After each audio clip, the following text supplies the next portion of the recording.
This is Autoline Daily, the show dedicated to enthusiasts of the global automotive industry.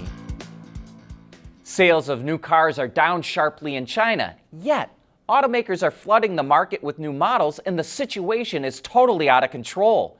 In the first 6 months of this year, automakers introduced 650 new or refreshed models, which translates into 4 launches every day. That's according to a Chinese automotive content platform called Dongcheti. And even if you only count the all-new models, not the refreshed ones, they're hitting showrooms at the rate of 1 a day. A BYD executive complained that they can't keep the buzz up about a new car for more than 3 months because then it goes cold.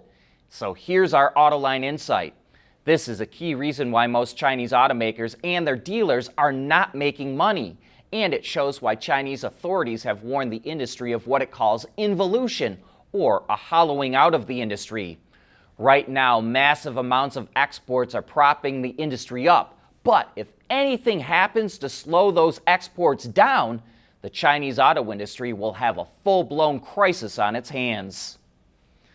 Last year, China started limiting exports of rare earths, but after a global blowback, it agreed to delay those restrictions for a year.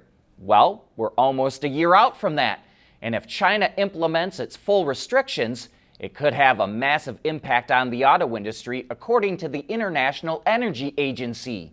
The IEA says that if the full controls go into effect, it will disrupt $6.5 trillion of production in the automotive, high-tech, defense, and energy industries outside of China. And half of that would impact the U.S. and Europe. The IEA also warned that China's planned restrictions on graphite exports will impact $300 billion of production outside of China. That would be another blow to the auto industry because graphite is a key material used in EV batteries. Meanwhile, short investors smell blood. Thanks to production disruptions from the war in Iran and potential disruptions from China's rare earth and graphite restrictions, hedge funds are shorting stocks that have anything to do with manufacturing. According to data from Hazeltree, hedge funds bet against more manufacturing stocks than any other sector in June, and it was 3 times higher than in May. Humanoid robots are one of the hottest investment areas these days, and Hyundai says it's going to take full ownership of Boston Dynamics. The Japanese investment firm SoftBank still owns about 10% of the robotics company, but Hyundai wants it all. And we find the timing of this very interesting because at the same time Hyundai workers in South Korea are on strike over concerns of losing jobs to robotics. In related news, Bosch, an auto dealer group in China, formed a partnership with robotics company Ubitech, and it's going to start selling humanoid robots at its Hyundai and Mercedes dealerships. These are not robots for manufacturing. They're for house cleaning, elderly care, and even emotional support. But whoever thought we'd live to see the day when car dealers sold humanoid robots? Even so, it's actually a pretty smart idea. There's a rule of thumb in the industry that for every 4 people who walk into a dealership, 1 will end up buying a new car. And with Hyundai and Mercedes watching their sales plummet in China, this might be one of the best sales gimmicks of all time to generate more showroom traffic. The automotive and industrial sectors are undergoing a historic transformation. Electrification, digitalization, supply chain reinvention, regulatory shifts.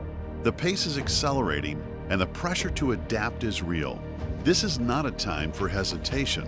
It's a time for bold decisions, backed by fast, effective execution. You need a partner who understands complexity, from factory floors to boardrooms, and delivers measurable results. That partner is Alex Partners, when it really matters. Automakers love the idea of putting generative AI into their cars, and Honda's the latest. It's adding Google Gemini to select Civic, Accord, Prelude, CR-V, Passport, and Pilot models. The Gemini voice assistant is meant to be more conversational, not relying on exact commands, and improving over time. Speaking of Honda, We have Lance Wolfer, the Vice President of Sales for Honda America, coming on Autoline After Hours this afternoon. We'll learn a lot more about this AI effort and other things that Honda is doing to boost sales. Stephanie Brinley from S&P Global Mobility will also be on the show, so join John and Gary when it all goes live at 3 p.m. Eastern Time today.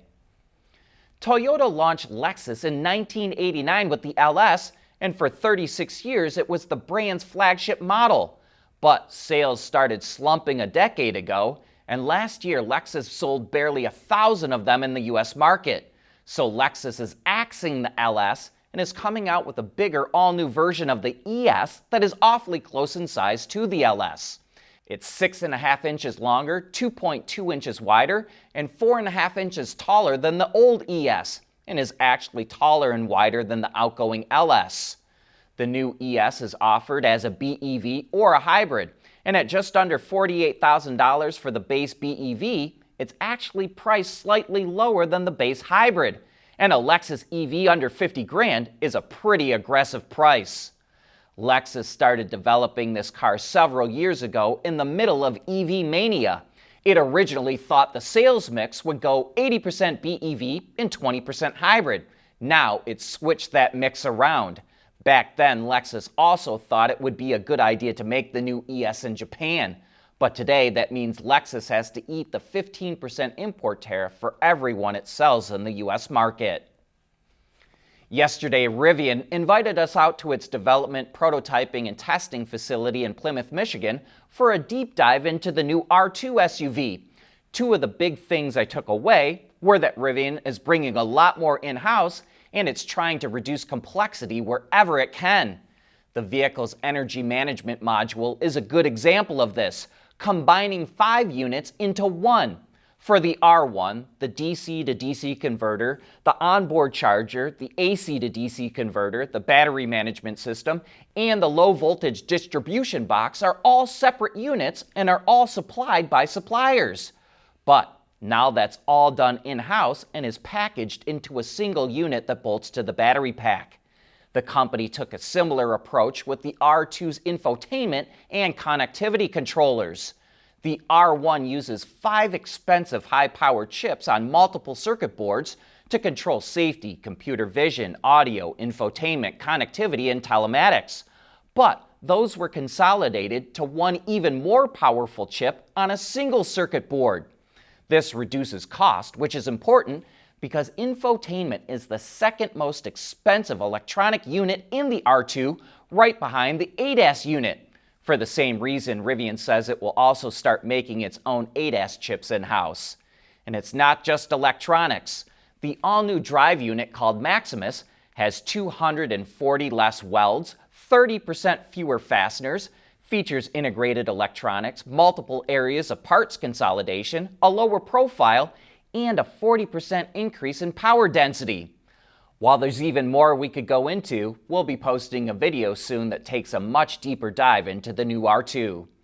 But in related news, Geely is launching a new drive unit called Thunder that consolidates 16 functions, 12 hardware and 4 software, into a single package.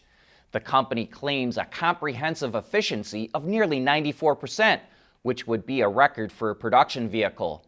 The setup is making its debut in the Geely Galaxy TT sedan and has a peak power output of 245 kilowatts or nearly 330 horsepower. But that's a wrap for today's show. Thanks for tuning in, and I hope to see you later for Autoline After Hours.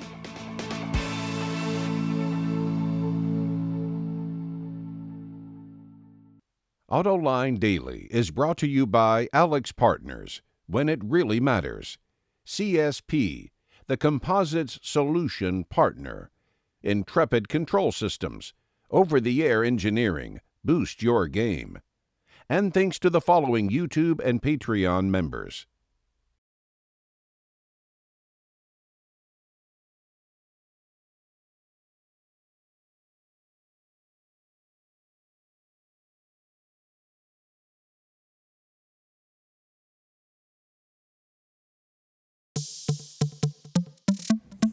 At Intrepid, we produce network hardware and software solutions.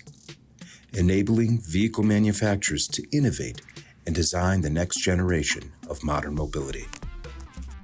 Delivering scalable next-generation solutions requires thorough testing and validation of vehicle platforms.